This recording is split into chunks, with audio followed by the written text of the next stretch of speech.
How's it going, everybody? It's another Thursday night with your Big Gold Belt Wrestling podcast, and we have so much to get into, so I'm glad you're here because we got Bray Wyatt finally showing up after weeks of teasing. We got AEW Invading Canada, and are we getting burned out on folks returning to different wrestling companies? We're getting to all of it tonight, folks, so stay tuned. Your Big Gold Belt podcast starts right now.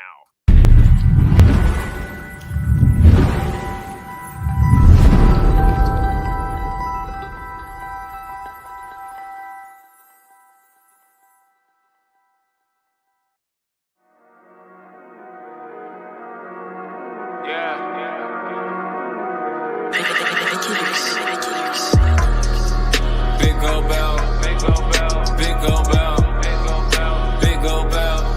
All I really want is that big old bell, big old bell, big old bell, big old bell. All I really need that big old bell, big old bell, big old bell. All I really want is that big old bell, big old bell, big old bell.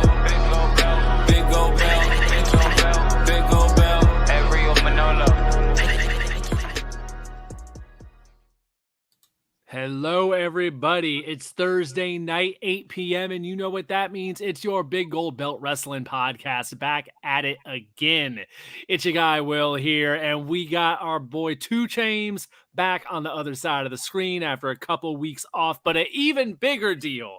I'm getting flashbacks to 2002 Triple H coming back with the hype videos of A Beautiful Day from U2 because, oh man, Silly Sellis is back after a long hiatus. Welcome back, Silly Sellis. Hey, I appreciate it. When you're dealing with a family member dealing with surgery, and then I had some house reconstruction, which I'm happy. I finally have my loft closed out as a studio now, where I don't have to worry about open-ended areas. I got a door closed to this area now. It's awesome to be back.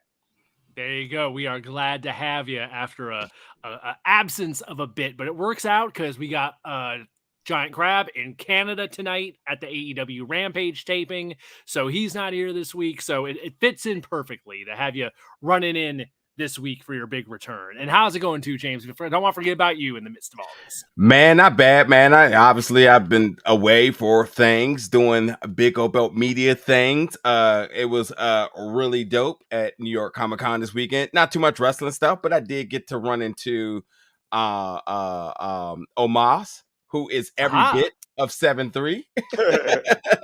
Hard to miss. Yeah, very hard to miss. And my guy Austin, the ring announcer for SmackDown.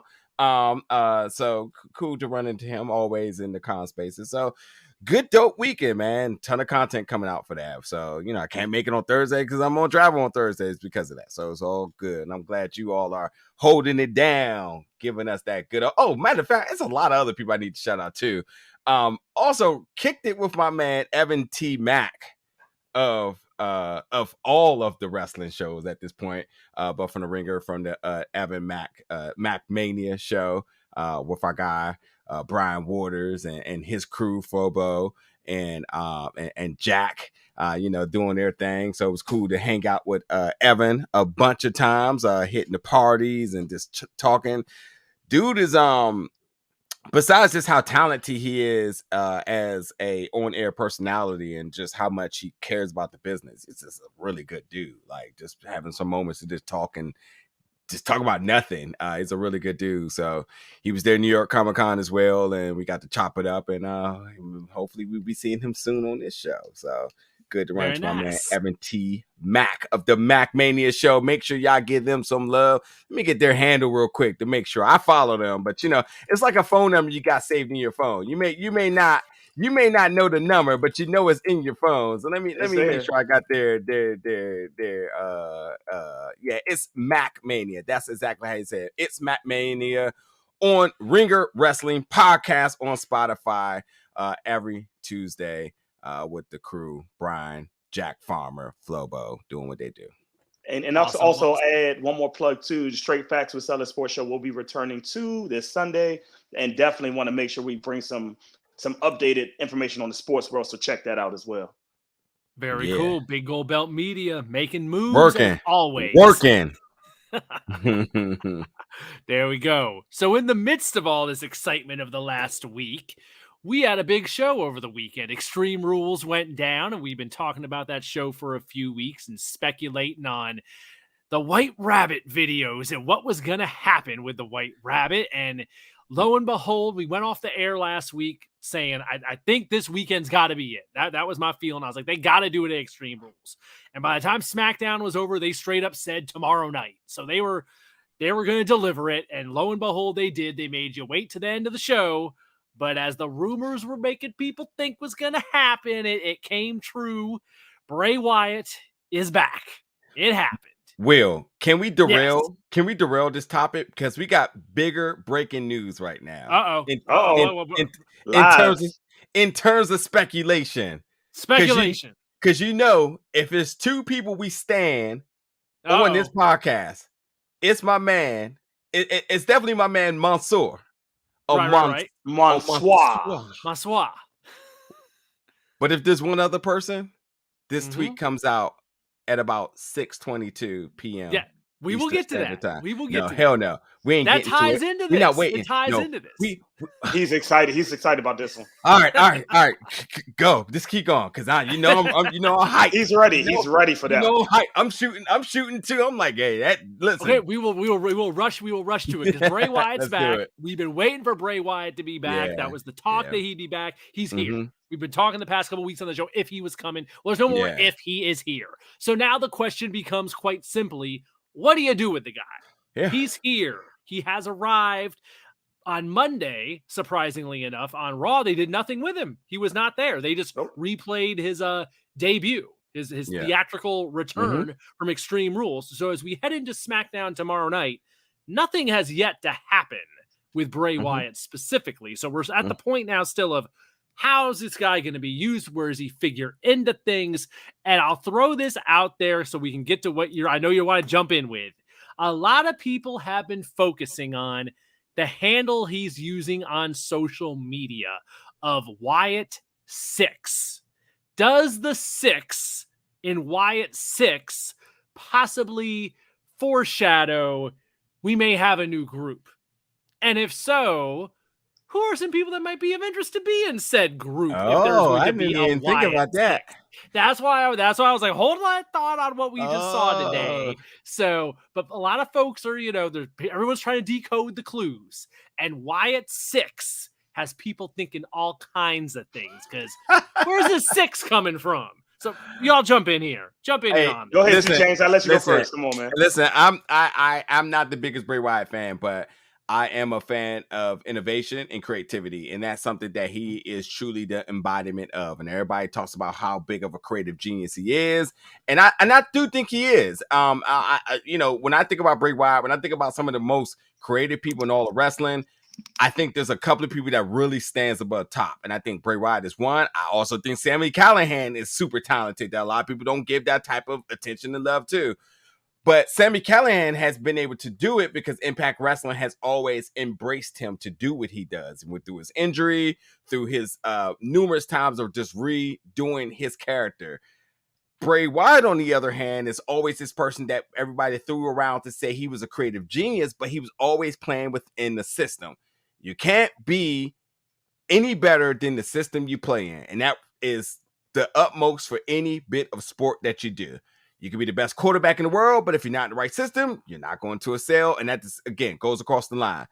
So now that Bray Wyatt is under this Triple H era, I'm like, okay, this is a new person for me. I think we're going to see something we've never seen. I think right now it's truly make or break. If he's every bit of the accolades that everybody gives him or the praise that anybody gets him, then he's going to deliver. The other thing I'm going to say is I also respect that he took time off for his mental health. Let's not forget that.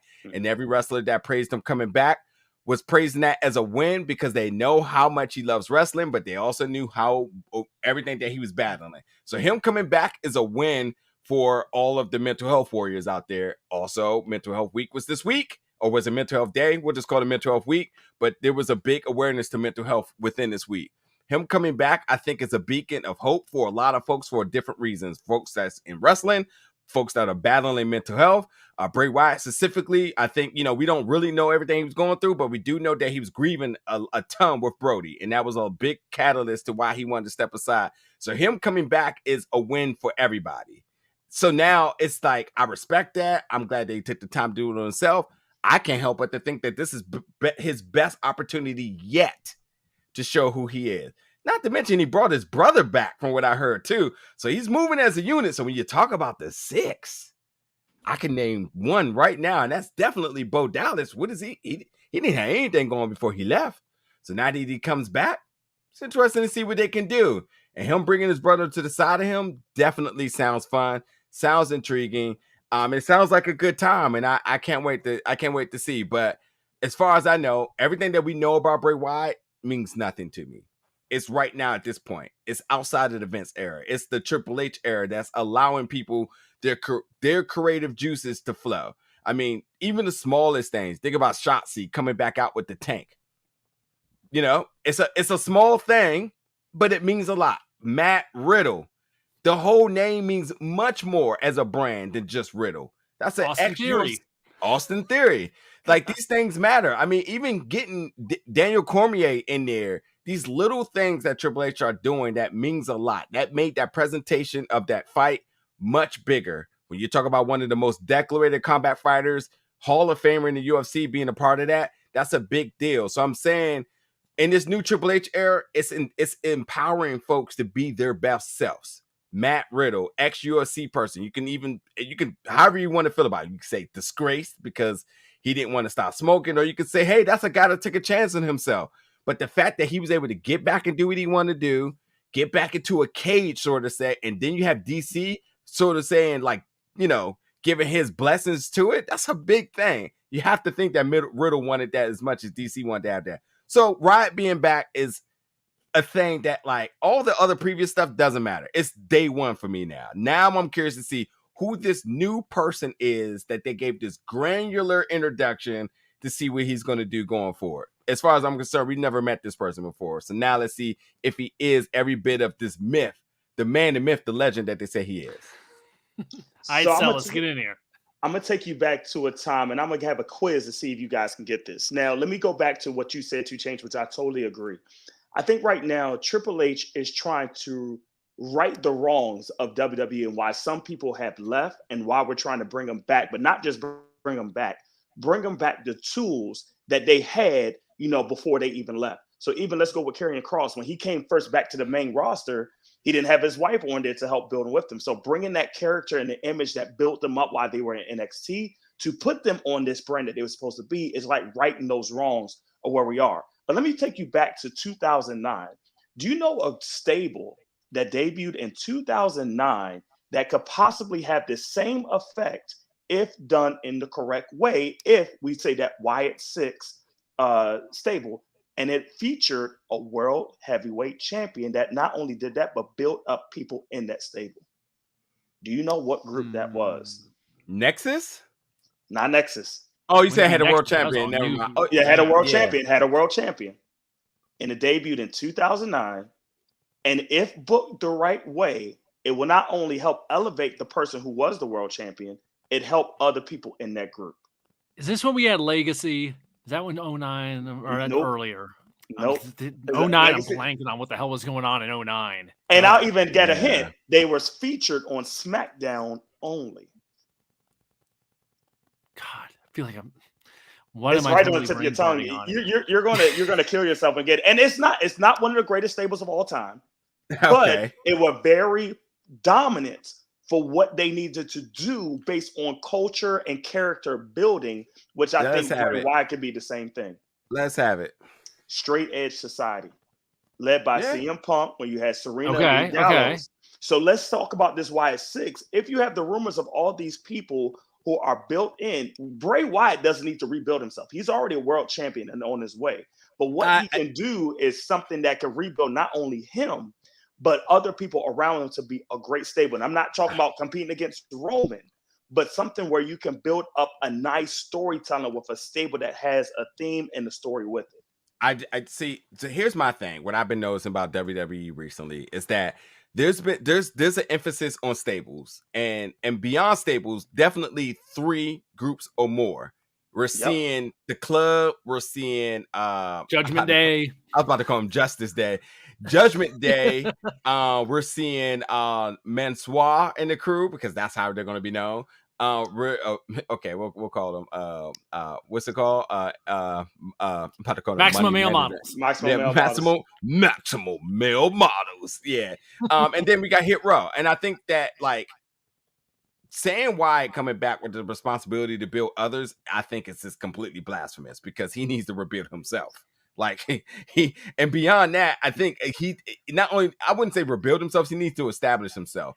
But I think that introducing trios and stables means that it's an introduction of a group of folks that you may have not heard of, or maybe you did hear of, but here they are. And you can balance off of each other because the thing about stables and when they're wrestling, you can story tell during matches. Like Rhea Ripley tells a story when she never wrestles because she is that imposing figure who's there, who can, you know, at any given point. But that's a formula that worked in the 90s, though, that Triple H was huge on. When you think about it now, but that formula is coming back now. Because think about this. The Nation of Domination and DX were both at the same thing during that time as well.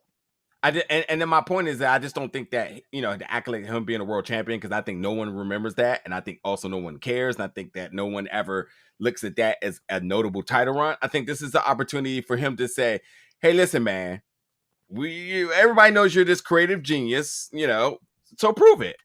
Do what you gotta do. We'll let you do what you want to do. I think it's the same thing with Malachi Black, where you say like, hey, you're this creative genius. We'll give you the House of Black. Did that work? Did that get those folks over? Yes, maybe no. It depends on what you like, you know? And I think it's the same thing where it's like, why? Let's see what you're going to do. And I think it's the same thing with Sami Callihan. And these folks are folks that like transcend just wrestling. They do content outside of wrestling, and their vision scope is bigger than the genre of wrestling. You know, they tap into horror. They tap into psychological mind warfare and stuff like that. Like, and I think that him being back in this era now is an opportunity for him to prove that if he gets to bring 5 other people with him, cool.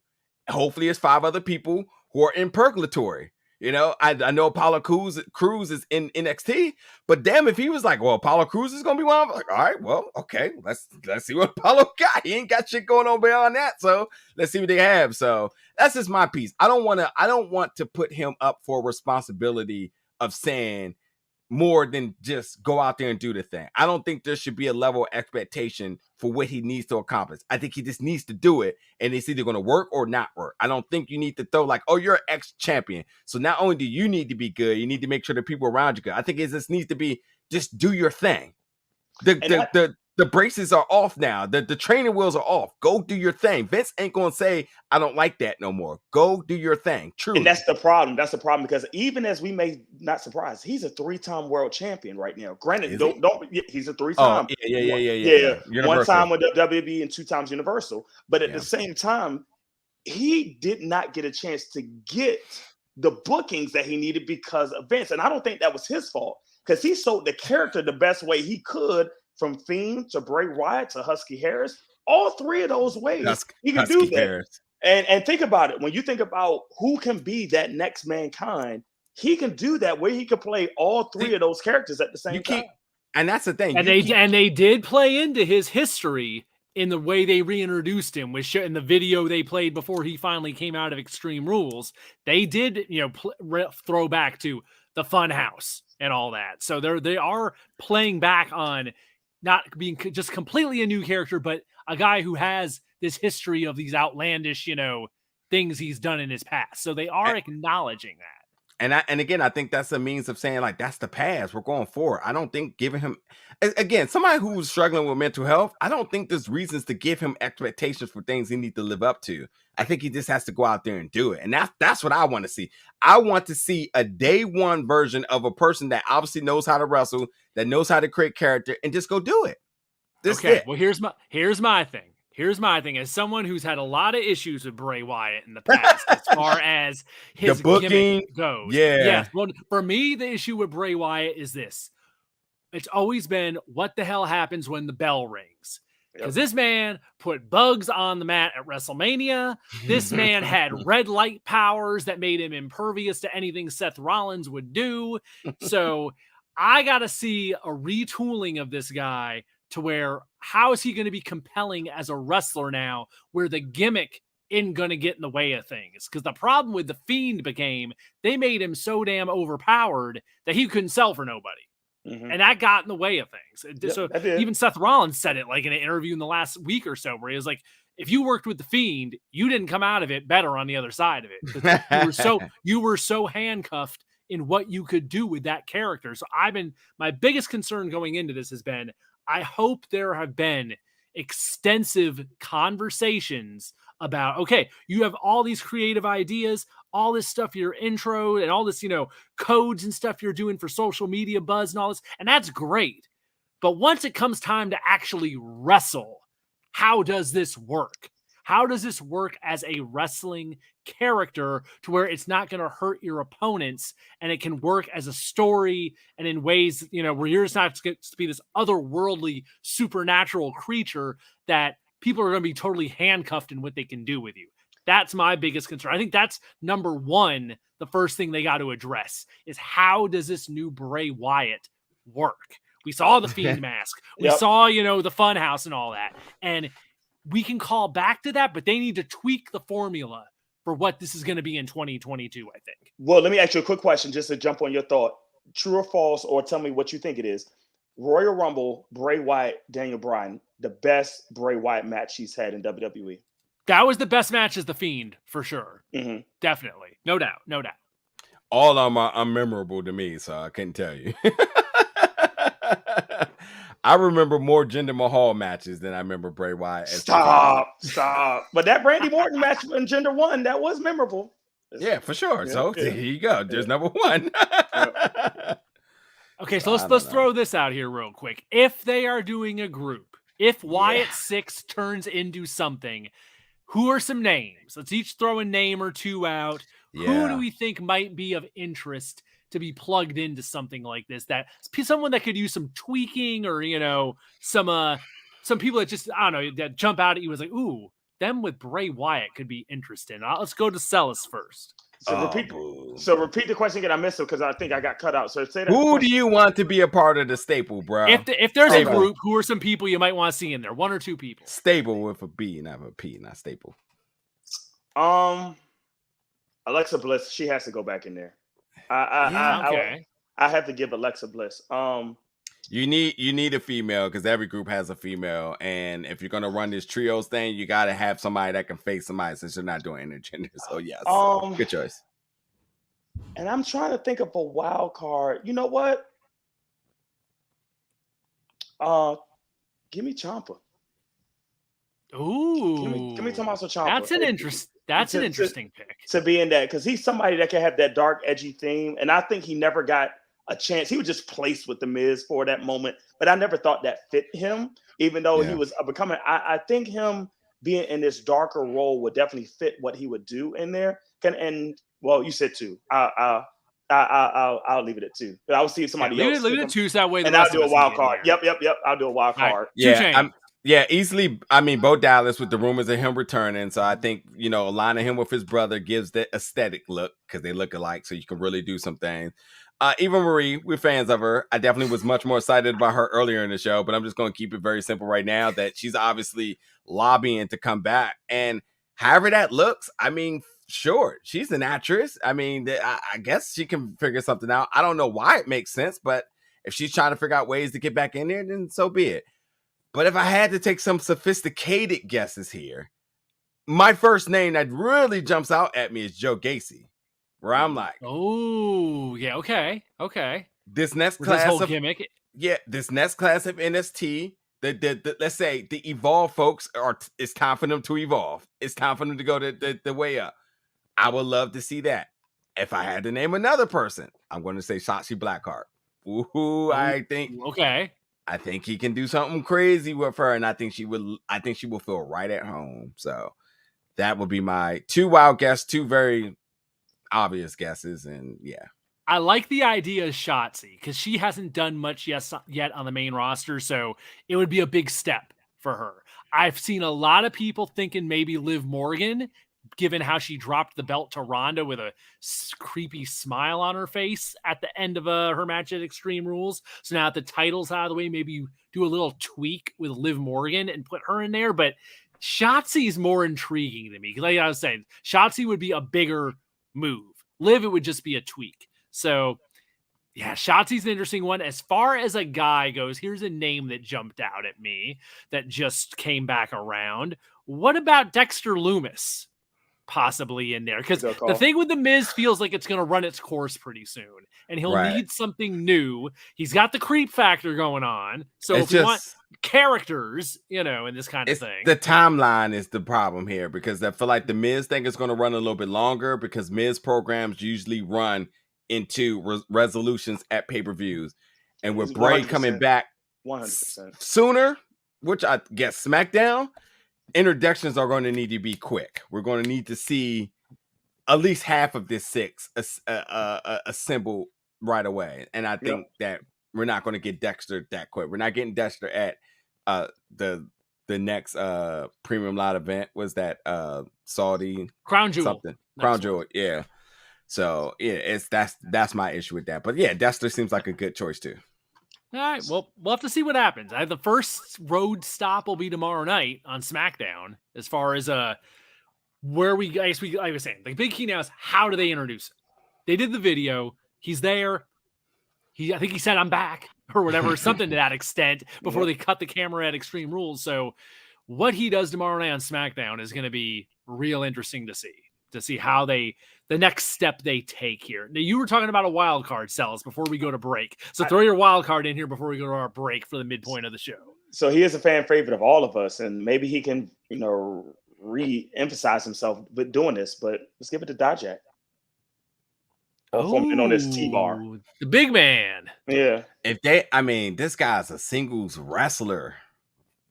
Just let him get out. No more stables for him. It's just not working. They never worked. No. Or just not work with the right persons or persons. But no, I get it. I mean, we've always known him as a singles wrestler. Tags just don't work when you're just like that. It just doesn't work, It's just, I don't know. And yeah, I guess we could say, well, him and Keith Lee's career has been very synonymous to one another. Yep. And him and Swerve did a thing and it kind of worked. But how long did that happen before they realized, like, those are both singles wrestlers? Separate them. So give me Dijak at his purest, most singlest form, running wild. Him and Cedric, please. Yep. There you go. Please. There you go. All right, folks, tune in tomorrow night, SmackDown. We'll see what's next for Bray Wyatt. I'm sure we'll be talking about it next week here on the Big Gold Belt Wrestling Podcast. So right now, it's our mid-show break, but stay with us because after this, AEW invades Canada, and we're going to talk about even more returns in WWE and how we feel about them as the Big Gold Belt Wrestling Podcast rolls on, folks. Stay with us. A little birdie told me, everybody, that you may be interested in doing some sponsorship and advertising opportunities with us here at Big Gold Belt Media. You know what? You might as well, because we are the golden standard for all of your media needs. Why would you want to go anywhere else? Besides, all of your pre-roll ads, your mid-roll ads, as well as your on-air reads are going to be done by me, Damian G. Yeah, professional broadcaster, Damian G. We do all types of social media promotions. That means your podcast, your IG, your Facebook, your Twitter, and your business website all get shouted out on our network here at Big Gold Belt Media, where we cover wrestling, movies, comics, and more. And you can find out more information and make those inquiries, kids, because, limited time offer here at Big Gold Belt Group at gmail.com. Again, that is Big Gold Belt Group at gmail.com. Why would you want to go anywhere else? I wouldn't. Well, I work here, but I still wouldn't even if I didn't. So again, Big Gold Belt Media for all your sponsorship and advertising opportunities, your podcast, your IG, your Facebook, your Twitter, all of your social media platforms, as well as any business website you want us to promote on our show. Big Gold Belt Group at gmail.com, and let them know Damon G sent you. How's it going, everybody? Glad to have you here with us Thursday nights with your Big Gold Belt Wrestling podcast. And at the midpoint of the show, we always like to give a shout out to the indies. So 2 Chainz is coming in right now this week with the Big Gold Belt Indie Spotlight of the Week. It feels weird because I feel like there should be like a Giant Crab, get in there. But Giant Crab, Jamal is doing some AEW stuff in Toronto, Canada. So yeah, I'll step in and give us 2 things to look forward to this weekend. First off, check out our spotlight from last week. Still very much happening this weekend as well too. But for this week, as this spotlight is going to have a little bit of a shorter duration as you're listening to us live Thursday. Podcast available the following day on Friday, which means you don't have much time but to check out coming out October 16th, Sunday, Fight Club presents Tony Tone, where you first of all, welcome back, Fight. It's been a while. We missed you in the DMV. Fight Club is back at the Edgewood Arts Center, 3415 8th Street, Northeast Washington, D.C. Got front row tickets for $35, standing for $25, where they're presenting their new show. It's been a while. Let's take a look at who's going to be in the show. We have Trish Adora. We have the Chocolate City Champ. We got a bunch of things going on there. If you did not go to the previous show, it was a fun time. Just so much going on. Me and Will was in the building, and it was one show not to miss. So you can check out Fight Club Pro Wrestling for their new show coming this Sunday on the 16th. Now, what else we got here? Because I said we had 2 shows here. Well, also very closely to the DMV area. It's in Delaware. It's not that far, but if you're in the DMV area, it's a little bit about an hour drive out into Delaware. We got CCW Capital Championship Wrestling for Misery, October 15th, 143 Broad Street, Houston, Delaware. 1994. Doors open at 5. Bell times at 6. Front row $25. General as at $20. They've been putting out a lot of fantastic shows. I have not had a chance to get out there to check out their shows, but 2 big shows for folks looking for some independent wrestling in this Maryland, DC, Virginia area, even extending out to Delaware. So just a little bit of an hour drive heading north towards Jersey gets you to Delaware.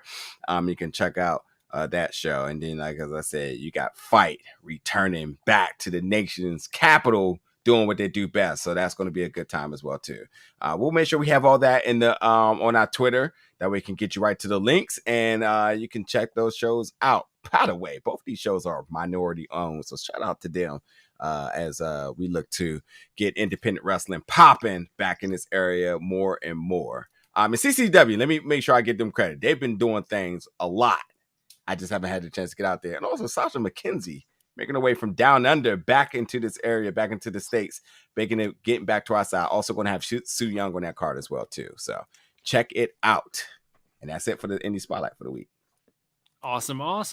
Always good to hear. So as was mentioned there, usually Giant Crab handles the Indie Spotlight, but he is not here tonight because he's in Canada for the AEW premiere in the Great White North, which started last night with Dynamite last night, and tonight with Rampage. So he's up there with that. But we got to talk about last night's big show in Canada, because AEW has now invaded Canada, and with that came, I guess, a couple of newsworthy things. We got Orange Cassidy winning his first singles gold in the company with that All Atlantic Championship that he won from Pac. But possibly even more newsworthy, an hour before the show, Tony Khan dropped the news that Renee Paquette, the former Renee Young of WWE, is now All Elite and going to be handling their backstage interviews, and she made her debut last night. And that, I think, was, I don't know, I think a lot of people, realize that that's a pretty big get for them.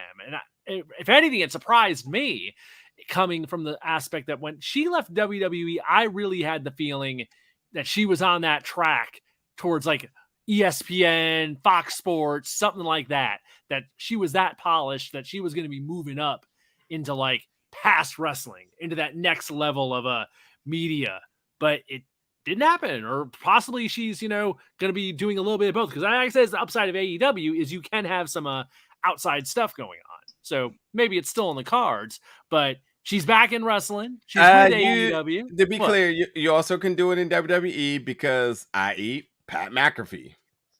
That's true. That is true. Lord knows he's out on his break right now doing College Game Day. So that is true. That is true. Especially in the new era of WWE. And that check is a high 6-figure digit. So believe no that. doubt.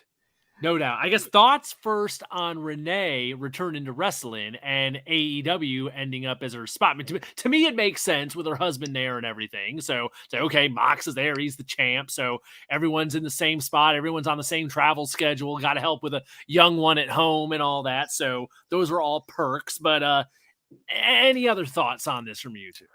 No, that's exactly it. It's a package deal. And I was like, oh, okay, cool. As soon as I was like, okay, cool. And I like making comparisons. I see this as like Rachel Nichols signing with Showtime. It's just a good power move for getting a strong female. I don't mean to say female like she's a female versus male, but just a strong backstage voice, strong reporter that can be on there that may be expanding where, let's say if AEW wants to do shows like Talking Smack was, now you got a voice that can moderate that and help with that. Maybe you want to build that to some online programming, or maybe if you get the streaming deal that you move that to the streaming deal. So it's a good, strong signing. Like 2 Chainz said, matches with her husband. Why not? And I think that's will be good for AEW. Hey, can I say something? And I think Renee is good. I have not really tuned into her podcast much, but I gotta say, when Disney passes up on you, that is something that should be noted. Because you have to know that they have taken a look at her. Yep. Oh, absolutely. When you're looking at this next generation of female talent that is storming this male-dominated industry. 100%. And you easily can throw her name out there. I mean, when you leave WWE, your next promotion is Disney, ESPN, some form of Disney content. Yep. And to pass up on her, because they had to have a conversation. To pass up on her. Supposedly they had talks with her like when her contract was up last time before this. Like she had been on their radar for a while. It's got to be something, and this is something to be noted. I think the biggest, this is a movie thing, but my biggest comparison is I remember when Millie Bobby Brown from Stranger Things as 11 was like the next big breakout star from all her time on Stranger Things, and they was like, oh, she's rumored to be in the next Marvel movie, and that rumor was that she was going to be in Eternals. And then when Eternals got announced and they started announcing the cast and she didn't come out, we was like, uh-oh. What happened there? And I started to reflect on her work, and I'm like, well, 11 isn't really a very complicated character to play. She isn't saying much. So if she is really good as everybody make her to be, well, Disney passed, so that tells you a lot. And I think that like Renee took this obviously as a package deal of him resigning because that's stability in their house. But nobody's passing Disney if they come knocking. I don't care who you are. I mean, hell, look at Hugh Jackman. I'm done with Wolverine. Oh, really? Okay. In 2024. That check has enough zeros on it. I guess I'm not. See you in 2024. Yeah. Even Chris Evans, he's like, I'm going to go back to Broadway. Oh, okay. Now, and then they say he's rumored to come back. So, I don't want to hear that. So to me, when I saw that, that's instantly my thoughts. Like her going to AEW, no big deal. Package deal, he just resigned. But the biggest thing is like, what will happen with the Disney stuff? Like that literally, if anybody that's worked in WWE as a sort of a personality in terms of interviews or corresponded or whatever it may be, she's on the top of that list, if you ask me. I don't think there's anybody else that you say succeeds this WWE thing the way she does. And she didn't go. I just can't help but to think. And also kind of go back to Fox. Fox created a platform for her to talk wrestling. Yep. Because they invested in her talent and her skill and her draw. Talking Smack was a big thing. It drew. And backstage. She was part of that too. So to me, I think this was one of those like, well, this is what we got, so let's do it type of thing. You can imagine her deals for 5 years too. Just as that. So yeah, that's my whole assessment of it. Got to be some interesting clauses in those 5-year deals when they're making them that darn long. We'll see what happens. But hell, happy to have her back because she's great at that role. She's polished as can be. So I'm sure she's gonna do good there. It's a great get for them. So one other thing one other thing I want to say is too, everybody better step your game up because when you bring that good of a talent back in your backstage, there's a lot of folks back there that's gonna easily get overlooked. Yep. And there's not nobody of the caliber of what her talent is than her on that roster. So other folks, and the reason I bring this up is because we know the Tony Khan new toy syndrome. Oh, I really like this person. What happened to these people that you signed? You know, what happened to the investment in them? We're not going to sign them back. It's going to be a lot of folks backstage that you may not see anymore because you're bringing in some heavy hitters like this. So going to see who gets put on the bench. Time will tell. That's what always does with AEW. We'll see where we are in a month. That's always how it kind of is with AEW. So yes, the rest of the show, the Canadian debut, as Orange Cassidy won the All Atlantic title. There was a whole lot of orange confetti, and I thought it was interesting that they treated that as like a very big win. Main evented the show. They did the whole confetti celebration. We're really hyping up that it's his first singles title and all the attempts he's made to win gold there, and that he finally broke through on this. And the only thing that kind of got me was just kind of like, yeah, but it's that weird All Atlantic title that I still don't really know what it is or why it's there and why it was started up. It's almost like being a third of like the trios champs to me, where it's like, yeah, you won a belt, but it's not exactly, I don't know. It doesn't wow me. I don't know. I like Orange Cassidy. I think I love the gimmick. I think it's a great deal, but I don't know that All Atlantic title. I just don't know what to. It's hard for me to invest in. I think partly because it's so new, and also because it was just thrown out there so randomly as a championship this summer. So I don't know. What's your thoughts on Orange Cassidy striking gold? I'm an Orange Cassidy fan, as you all know, though. Oh, go ahead, James. The gimmick is bigger than the championship. All day, every day. He does not need a belt to succeed. That's the first thing. So this is like, I love my comparisons here, but like for all my Honda fans back there, whenever you used to talk about the VTEC motors and you'd be like, hey, you want to turbo it, but you can't turbo it because the compression of the motor would actually slow it down by adding a speed, a power adder to it. This is one of those type of things too, where it's just like Orange Cassidy is nuclear hot. Adding his belt does nothing for him. You don't look at him as more valued now. He's always been to the utmost value. So to me, it hurts Pac. Beyond that, Will said, what's up with the belt? I thought Pac still working the indies, still working overseas. It's a good look. You keep your guys protected when they're working these independent shows because they have a belt.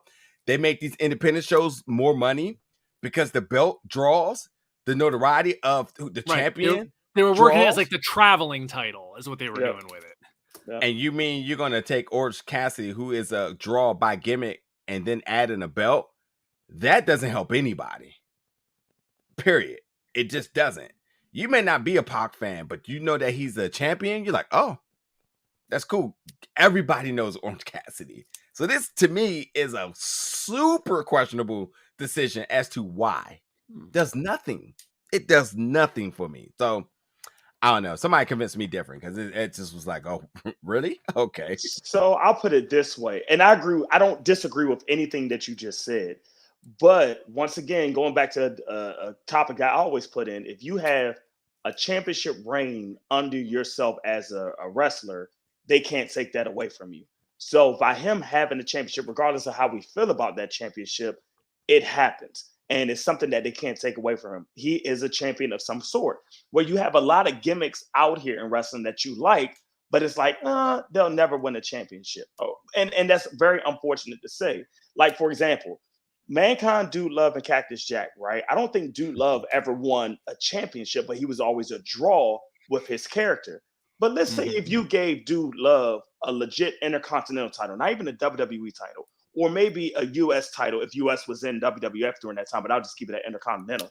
That will give him more stability, like to take his gimmick more seriously. Or even Fandango, when Fandango was there. Let's say if he would have got a championship at that time and maybe just been more than just a gimmick or a show. It brings more realism, stability, and convincing that this guy can really go in the ring. And it's not just a gimmick of everything going slow, doing a kick stomp, and that's barely kicking him. It's about him being a good wrestler. And I think you have to sometimes give people credit by giving them some type of championship run, even if it's very short, just to make sure they understand, like, yeah, this guy's gimmick goes over, but he is a wrestler.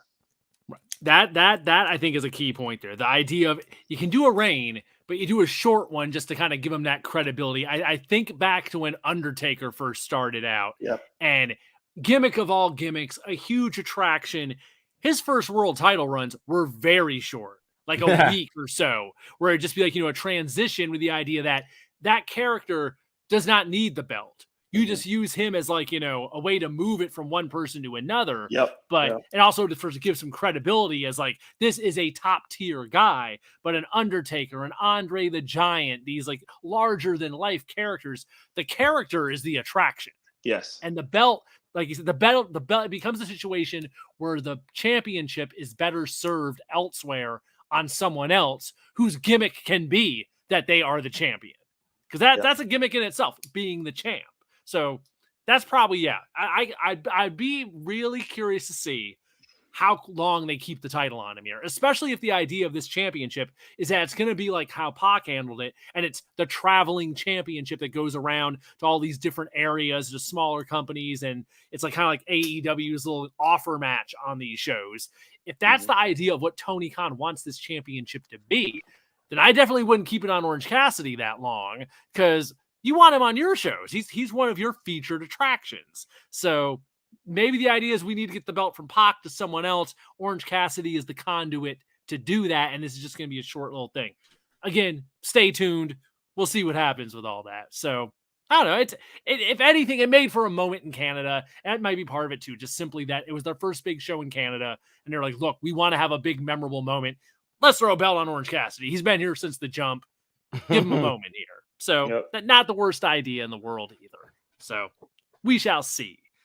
So our third topic for the evening, and this one I'm really interested in because I would say Monday is when I started hearing these rumblings, and it got us talking in our DMs because everyone's been excited about the Triple H era, about the new WWE, people coming back, all these faces returning, all the momentum it brings, all the excitement.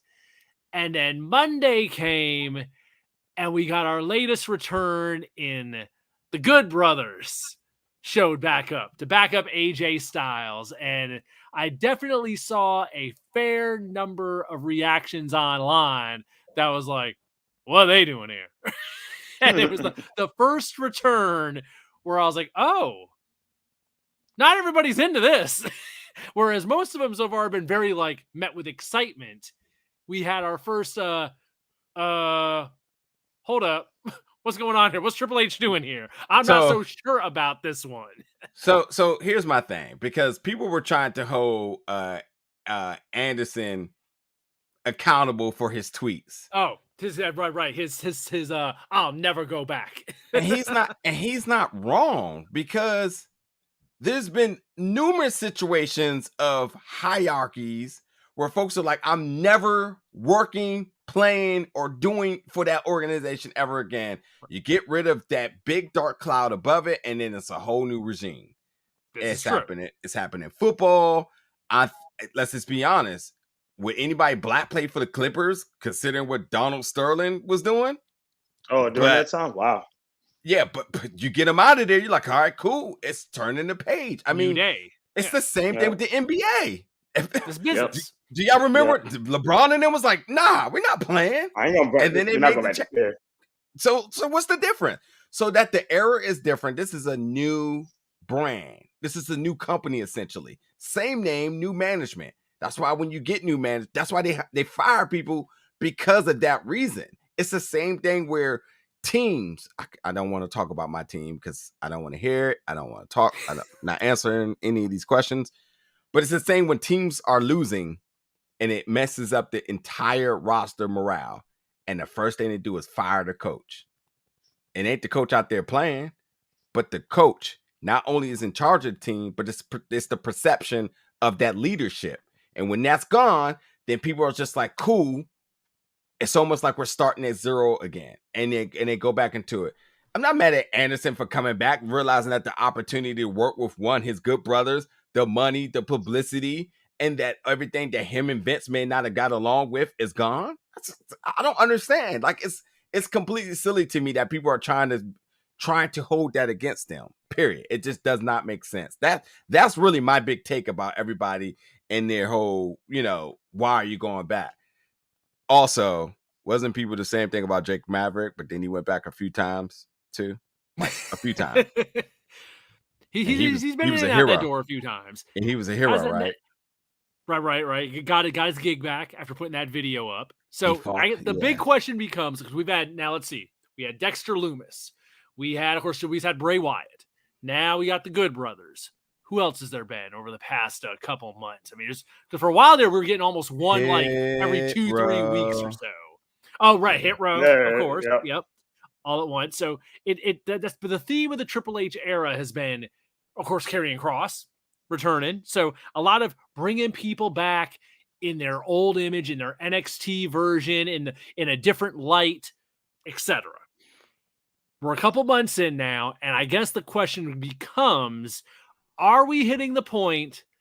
Have there been too many returns? Are we getting oversaturated again? Because Lord knows we heard the complaints before that there were too many people there. And Lord knows we've been hearing that from AEW forever. So you keep adding all these people. Notice they have not been taking anyone away. We've just been adding. We've been adding since Triple H took over.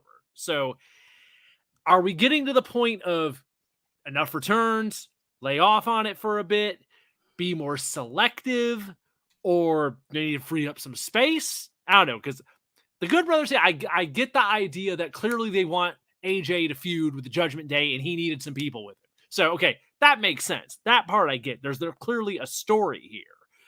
But I'm hearing rumors of Chelsea Green, maybe. I'm hearing rumors of course, if she's getting called up, possibly, then I'm sure Woo Woo guy might not be far behind. Of course, you got NXT people.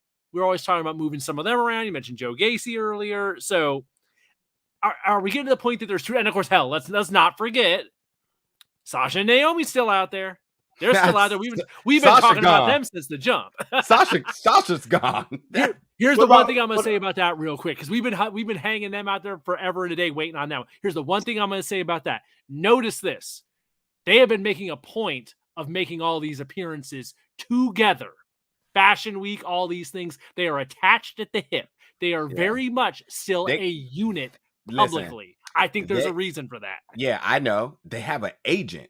That's why.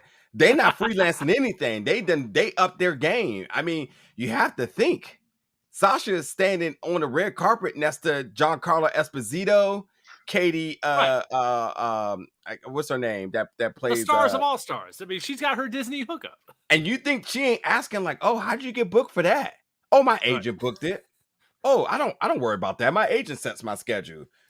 And so you don't think it went over their head like, oh, we've never had an agent. Let's see what that brings us. And we're listen, these modeling gigs, these signings, all these things, this new money that they didn't know exist, they out here getting it now. So their agent is going to be at the table now if they come back to WWE. And I say they, and they're not going to be, they won't only be a package deal, because Sasha definitely demands more. But the agent represents them both, and he's aware of now 2 contracts. So he knows he's going to leverage and say, so you're going to give me this for Naomi, and you're not going to give me this for her? And then he's going to also look back and say, oh, you're giving me this for her, but you're not going to give me this for her? So the game is changing. And that's my other biggest thing about Triple H in this new era. Contracts look a lot different now. People can do Twitch. People can do OnlyFans, I guess. You can do cameos. You can do your stand-up comedy. You can do your your Comic Cons. Like, you can do these things. We don't want you to come here and sacrifice. Hell, why would we let you miss out money, but let other folks, other places treat you better? That's not the culture we want to create. Pat McAfee is the prime example. So, period. He's got all the stroke. he can write his own ticket right now. And listen, he's a big name, but he's still not the biggest name on there. I mean, let's just go. Dwayne, if WrestleMania goes down, the biggest of all. If Dwayne's coming, he gets to do, damn well. Everyone's like, is he going to come back or not? He's going to come back if he wants to. That's all this comes down to. The ball is completely in his damn court. If or not WrestleMania happens with him involved next year. Yeah, but I'll say this though. Hold on. Go ahead. One thing I want to say. If you and Pat is a big Pat McAfee is a big name, but if you for 1 minute think that Pat is a bigger commodity than Sasha Banks, I mean, it's debatable. But again, when you attach to Disney, when you attach to one of the hottest shows, the most lucrative shows for Disney on Disney Plus, by the way, in The Mandalorian, you talk about who got the stroke. And then you did Fashion Weekend? That's a big thing. Listen, and that's what the H is going to come in here and say. They're going to say, oh, you did this for Pat? You're not going. Okay, it's fine. Sasha will walk away. Not a problem. Not a problem at all. We'll talk to Disney. We'll let them know that she's fully available now. We'll see what happens with the rest of that character, So you got to come to play, and also, by the way, you got representatives from different things. You got DC being there. DC already knows what it is like to go against a corporation like the UFC, and you have to think, if you're going to have him coming in, you're paying that guy, so there's some bit of like negotiations coming. You also saw them talking and hang with Nate Diaz, who is one of the most lucrative UFC fighters too. Folks you're gonna have to come represented up, because if you're going to get what you want to get, you got to come proper. And I think that changes everything now. Everything. And Triple H is willing to talk to everybody. So it's going to be an interesting time going forward. Logan Paul's going to Saudi Arabia. That says it all. Main event in the show. Sell, let's get in here. We got to hear from you. So the one thing I wanted to say is going back to your original question, is there too many returns? I'm going to say no. And the reason why I think Triple H is being very strategic of where he's placing these returns. It'd be one thing if we place them all on Raw. If it's one thing, we place them all on SmackDown. But he's placing them very strategic and setting each return up with a story, at least if it's for 2 or 3 weeks to start them off, that they'll build up that story first so you know who they are again with that story. Then you can expand it to something else. Case in point, what they're doing with Hit Row. 2 Chainz, you just mentioned what the Good Brothers about to do with AJ Styles and the Judgment Day. They're being very strategic. I don't think Triple H is going to bring anybody back, even potentially with Bray Wyatt tomorrow, as we talked about earlier, unless he has legit story, phrase, or something that's going to gather them to be very intentional and not just bringing them back. Oh, we're here. Okay, now what are you going to do? And you might not be seeing them or lose momentum for a couple of weeks. So I think he's being very smart with it, as far as trying to, when I mentioned earlier, righting the wrongs of people that shouldn't have left in the first place, but putting them back where they can be successful. Everybody say they shouldn't have left in the first place, but understand that contracts back then was probably like detrimental to the growth of the business. So you terminate them to redo it. Mm-hmm. As I've been saying before, there was a bunch of people fired that was either one, able to get unemployment because that helps, obviously, or 2, because you had to get these fucking old contracts out of here to redo people's contract in the new structure of how you want things to be. That's just what it is. I mean, there's been a regime change. It's the old regime under Vince that was getting rid of people. So it's all new now. It's all new as far as how things are going to be handled with this version. I totally agree with Celis that I hope to God, I mean, so far it seems to be the case that people are coming back and they're being brought back with the idea of, like, okay, you're coming in, you're doing this. You're coming in, here's your starting point. And not, okay, we signed you, we'll figure it out. Go down to NXT and hang out at the Performance Center. We'll figure it out. We just need to get you, locked up. Hopefully we're not going back to the days of a warehouse full of wrestlers down in Florida just kind of waiting for their call. We'll get you under contract. We'll figure it out later. So far, it seems to be, we got you. Here's what we want to do with you. Here's at least, your jumping off point. As soon as we got you, we want you on TV in that role. So That's Exactly. a plus. Any other thoughts on this before we're getting to our time here for the evening?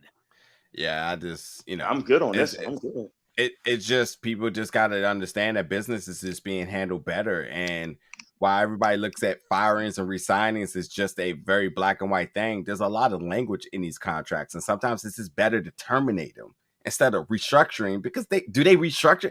They don't restructure contracts, nor do they sit down and negotiate restructures. It's just a matter of this works or it doesn't work. Fine, we fire you, Yep. we release you, and then we'll do a new one up that have the language that you may want in there that wasn't originally in there, the extra language that we want in there in terms of protection. Like, it's just, again, the NFL has the players, the NFL Players Association, a union.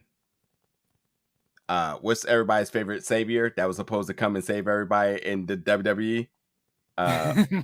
What's his name? Oh, Mr. Yang. Yeah. They don't I didn't have go that. nowhere. Yeah, they don't have that. So it's as easy as yes or no when it comes down to those contracts. And that's why I was never sad about everyone's on their own. You're all on your own. That's how it is. That's the way it's always going to be. These wrestlers are not interested in grouping together like that. I was never sad about anybody being fired because unemployment was damn good for folks. Let's call it what it was.